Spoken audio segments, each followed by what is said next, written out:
And so Israel now is basically telling the people, we're going to deal with you individually, each country individually, and the future is not good for you. And they're starting to panic. They even use the word redline, Don. They said this violates a redline. It's a country that has displaced 100,000 civilians and 7,000 rockets and cheered on the Hamas massacres. And it killed 9/11, it killed more Americans than any other terrorist organization called Hezbollah. I think it's a sign of panic. This attack really exposed every single terrorist activist in Lebanon, in Syria, all over the world. In Cinch, it exposed an ambassador. It worried family members and friends that didn't even know that were terrorists in the midst. It scared them of Israel's ability to do such an operation. And now they're paranoid about every electric purchases they have. It's really crippling role. Not very much collateral damage, which the world keeps penetrating is the avoid. So they're very frustrated and they're feeling at this moment. Leo, Vladimir Putin versus Kamala Harris.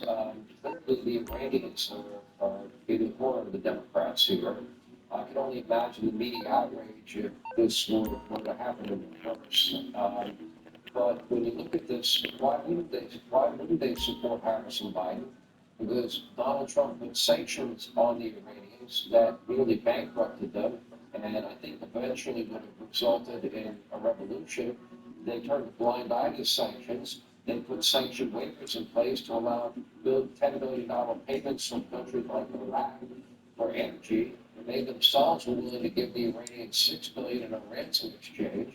I don't think the Iranians fear Kamala Harris, Joe Biden, or any Democrat, and they certainly don't want Donald Trump reelected.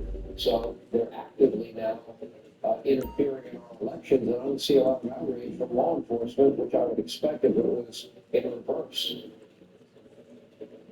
You won't see any outrage. First of all, the Iranians look at Kamala Harris as a pushover, just like Joe Biden. You look at what's going on with the proxies in the Middle East. You look at what's going on with the Jewish Americans in this country.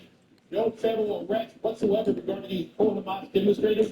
And the Iranians look at the Kamala Harris campaign and say, oh, the Michigan strategy. But let's go back to this disclosure of this information. When did it occur, Sean? When did this information about Trump's campaign, when did it get in the hands of the Biden campaign? When and who? And we're going to believe, the American people are going to believe the FBI, the same FBI that worked against Trump in 2020, the Hunter Biden laptop. The FBI, the Department of Justice, had no credibility to provide any information. That last segment you talked about with the border. So you got Trump basically fighting on his own without the assistance of the federal government. You got the Iranian government hoping on pins and needles that Kamala Harris wins, because if Kamala Harris wins, they win. And that weakens Israel. That is the biggest concern. No credibility from the federal government to be honest with the American people. And the Iranians are hoping that Kamala wins so that they can keep this pressure in the Middle East and keep pressure on Israel. Yeah, well, it's kind of scary, especially considering that we're watching what the Iranians are doing.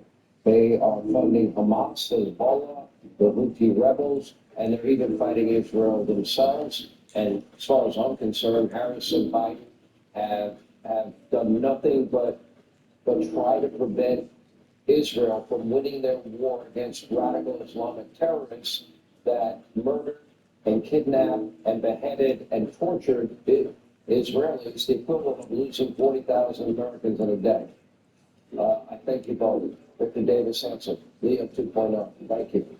Bye. Coming up, have you ever heard of a contingent election? I have. What does it mean? We'll explain it.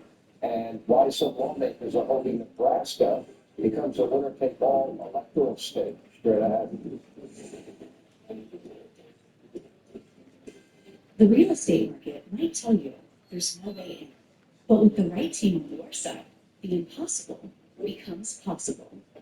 Like finding the perfect neighborhood for you, or getting a home loan that makes your new life a reality, and acting quickly so you don't miss out.